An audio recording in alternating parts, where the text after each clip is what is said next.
Okay, I might have put a bit too much on this. I mean, I can't actually close it. This is a problem. Anyway, I'm going up to Stockport today because there's a Filipino guy there who, with his British partner, has set up a gin distillery. And they've won some awards with their gin. So I'm very interested to find out. But look at the t-shirt I'm wearing today. How many layers are there? How many layers? How many layers? Wrong one. Oh, it's cold underneath all this. I'm wearing the famous... Is it famous? Probably famous. It's famous enough. Yeah. Fighter wine shirt. Gorilla. I'm very interested in this gin because I've heard it's very, very good. 3-hour train journey to go. Then I've got to walk across. I'll work it out.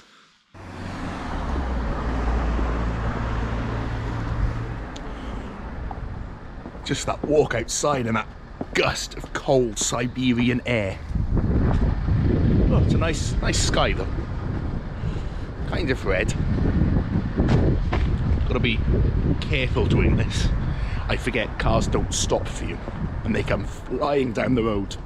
Time to get to the station and get in a nice warm train.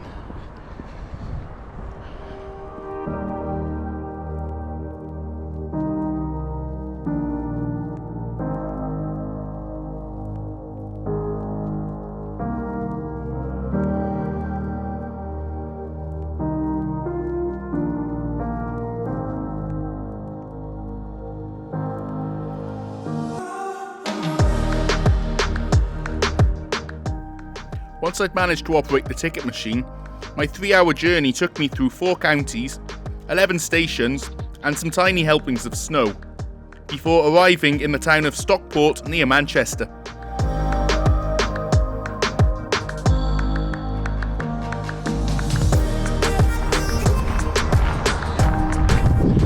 So, Stockport's an old milling town, mostly cotton, silk, and in later years hats were made here. That's of course kind of 100 years ago that peaked, and ever since it's been in decline, like a lot of places up here. So let's have a look around on the way to the distillery.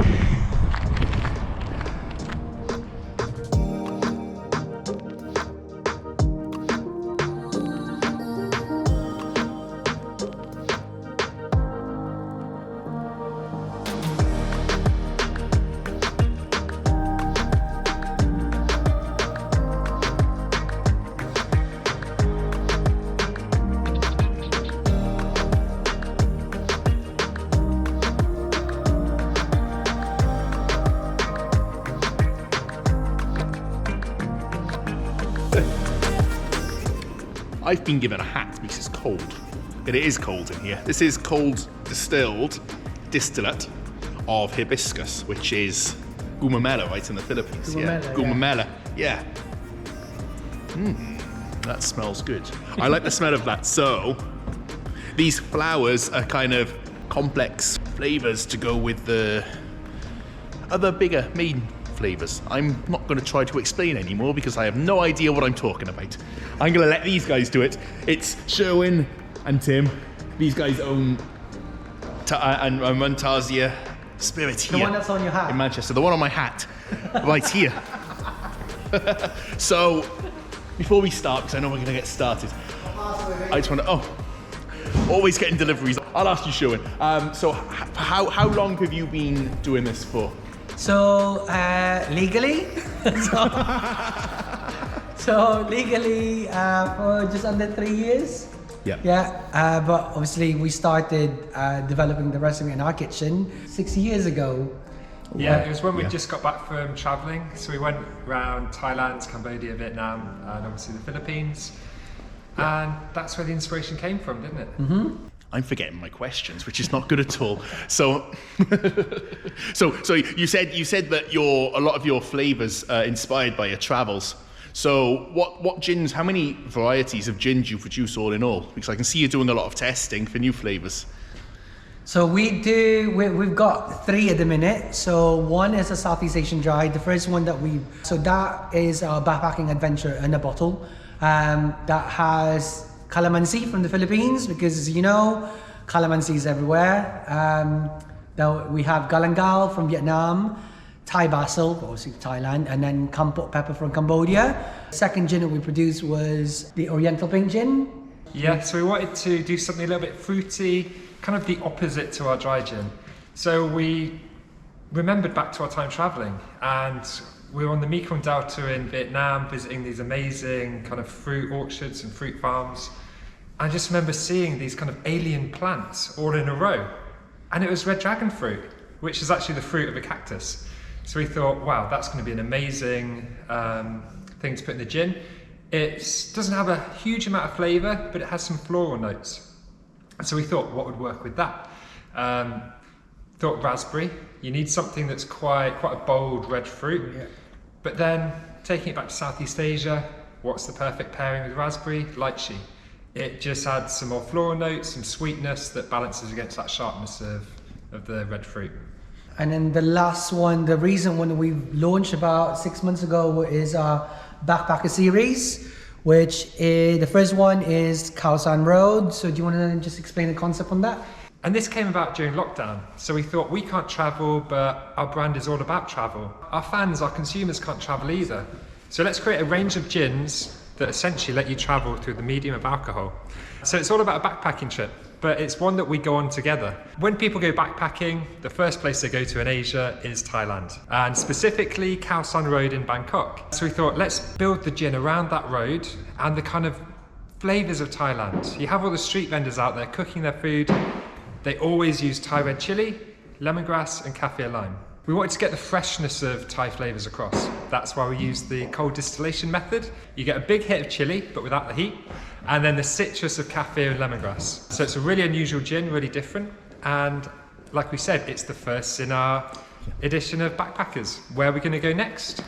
Possibly Taiwan, possibly going to go to the Philippines in the future. It's an adventure we can all go on together. So this is our dry gin, which is in a black bottle. It's 45% ABV.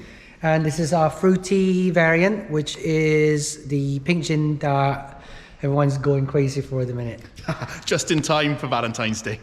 This is just like a science lab. They're measuring exactly how strong this is, because this is for development purposes. So how strong is this one looking? So that is 65% 65% ABV, but it's pretty cold in here, that's why we're wearing a hat. Yeah. So in actual fact, it's probably going to be about 68%. So heat increases the ABV. And then do you dilute that with water or? Yeah, we blend it down with pure water because it's a little bit too strong to release.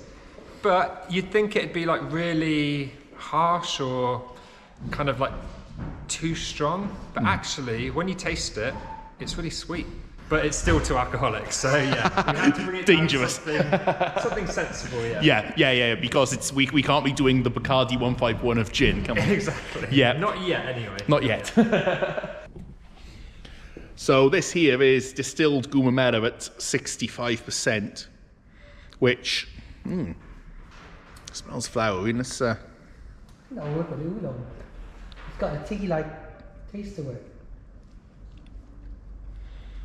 Yeah, I agree. It's subtle. It's subtle, and I can taste the alcohol. That's for sure. But afterwards, 65%. afterwards, I'm just wondering something. This is all the development stage, and this is all just trying and testing new things. So normally, how long does it take you to develop a new variant? Oh, wow. The first gin took about 3 years. These days, we've got it down to anywhere between 2 months to 6 months. But what normally happens is we come up with an idea, we experiment, and then we come back to it later. Dorian, for instance, we started working with that about 18 months ago. We put it to one side and thought it's not quite ready yet.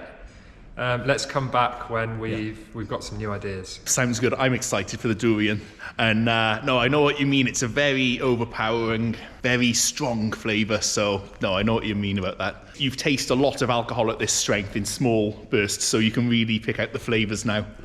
Yeah, exactly. And it's all about blending those flavours together. Doing lots of trials, lots of tasting. I mean, people think it must be the best job in the world. You're just there drinking alcohol all the time. But it's tiny amounts, and half the time it doesn't taste great. So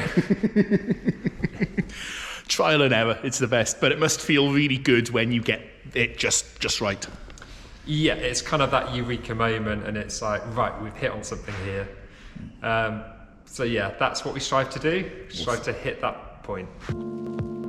The distillation is done in this giant still. With 2 heaters, it's just like a giant kettle. The first main ingredient is water, lots of it. Gonna wait for a while, that's about 275 litres of water.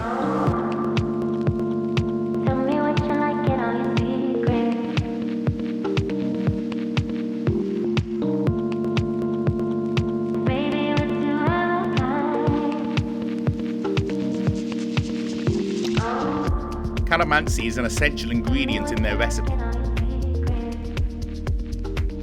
Philippine baby lime. Everything is precisely measured.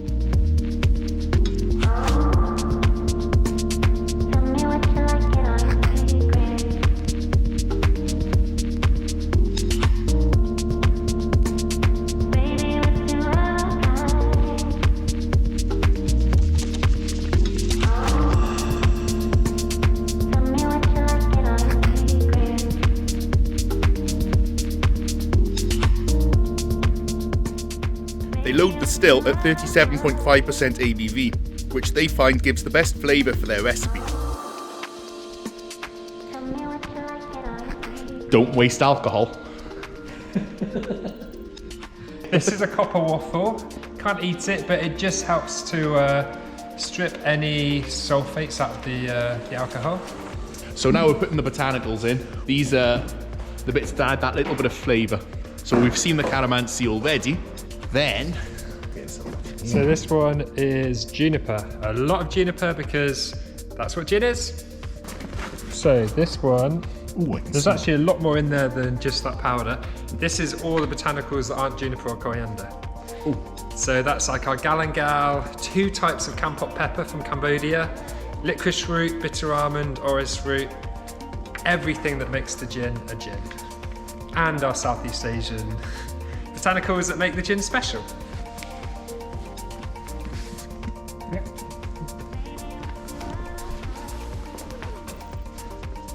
Again, we just hang it on this incredibly hard to locate little hook.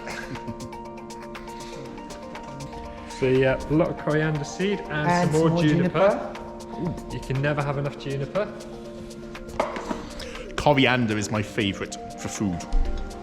It's awesome. So the seed doesn't actually taste like the herb does.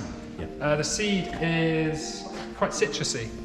So that's its role in gin. It's to add citrus elements. It's kind of quite lemony and just works really well with the juniper.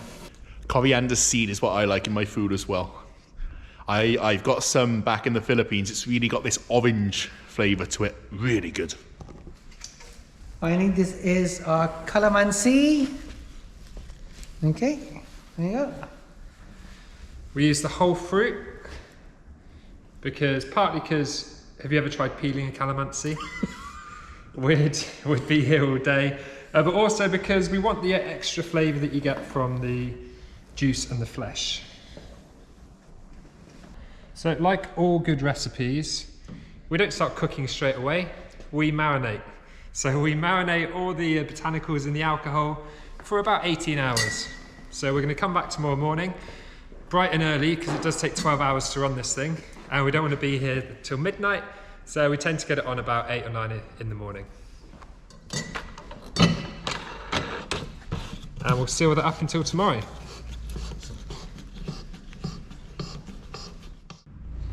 So this one's all well and good and automated and posh, but I saw something behind you that looks very, very interesting. So I just want to ask you about what's this copper or brass or whatever it is over here. So this is my grandma, okay? It's because you have to name your still with someone that you love dearly, and this was named after my grandmother. And it was the first still that we ever started producing Tarsier Southeast Asian dry on. As you can see, it's quite small compared to the other ones, so we could only get about 35 bottles out of this still. The big one over there, 450. So it's not very efficient, it's quite old, like a lot of grandmas. But we do love it dearly, which is why it's still here. But we did used to have 2 stills. So this is my Lola. My Lolo, we've had to sell my granddad. Had to sell your granddad to pay the bills. He's gone to a very lovely home in Wales, though. So. Exactly. They sold his grandfather to Wales. Fair enough. So that we can afford this snazzy looking machine. So this is actually named after our friend called Christian, who passed away 2 years ago. And he was a big supporter of our brand. Yeah, and he believed in what we were doing. Yeah, exactly. So he's here watching over us, producing our gin for us. So thanks, Christian. So no better way to end the day than having a gin and tonic. That's so cliche, but why not? I'm gonna say it. But we normally garnish this with lime or cucumber and a bit of ginger, but we're gonna go a bit more exotic and Southeast Asian for that authentic effect with garangal, which is a type of Thai ginger, and calamansi.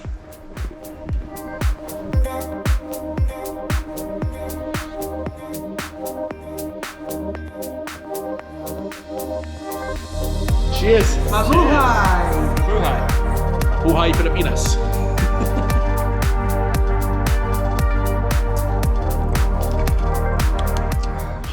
That's good. Cheers. You know, that's really, really smooth. Really a smooth gin. It's not harsh. Did it so?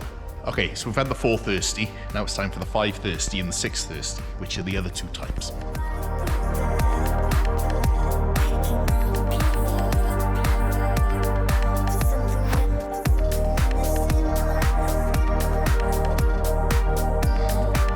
I can smell that chili garnish coming off.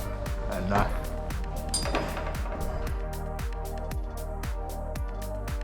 you know, when you taste chili, you can taste it, but you don't. There's no spice in it.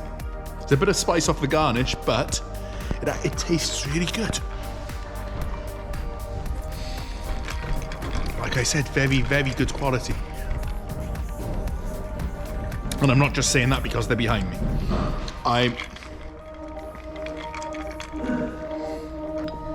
So, what's in this one? So this one is raspberry, lychee, and red dragon fruit. This is the pink gin, but pink gin with a difference.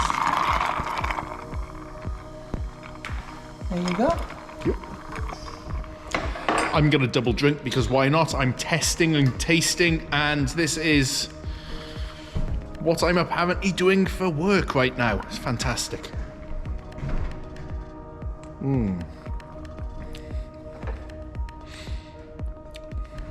Oh, that's good. That's got some flavour.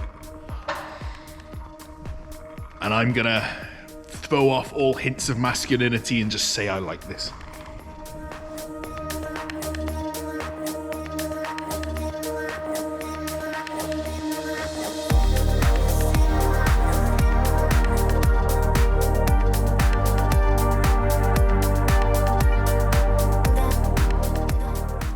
This is my kind of drink home.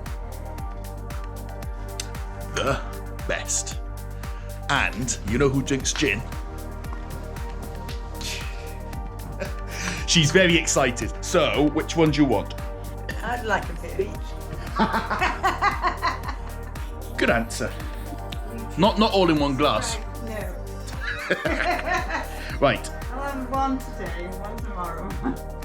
not the whole bottle. Right. I think I'm going to open up this one. Yeah. And the football's on, so I'm going to do it quickly.